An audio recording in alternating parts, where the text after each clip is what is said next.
déjà le navire, aux lueurs de l'aurore, du sein brillant des mers voit une terre éclore.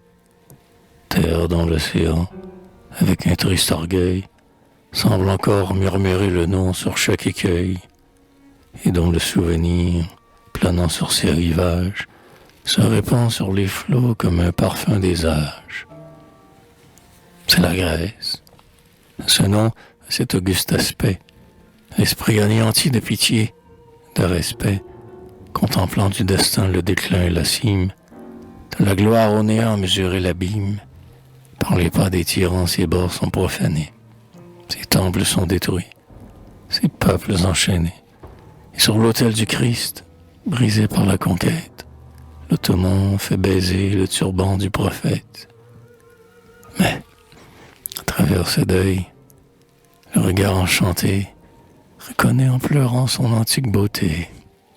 Et la nature au moins, par le temps rajeuni, et triomphe de l'homme et de la tyrannie. C'est toujours le pays du soleil et des dieux. Ces mondes dressent encore leur sommet dans les cieux, et, noyant les contours de leur cime azurée, semblent encore nager dans une onde éthérée. Ces coteaux, abaissant leurs cintres inclinés, par l'arbre de Minerve à demi couronné, expirent par degrés sur la plage sonore, où Syrinx sur les flots semble gémir encore. Mais, présentant aux yeux leur penchant escarpé, du soleil tour à tour selon leur frappé, au mouvement du jour qui chasse l'ombre obscure, paraissent ondoyer en vagues de verdure. Là, l'histoire et la fable ont semé leur grand nom, sur des débris sacrés, sur les mers, sur les monts. Ce sommet, c'est le Pinde, et ce fleuve est Alphée. Chaque pierre a son nom, chaque écueil son trophée. Chaque flot a sa voix, chaque site a son dieu.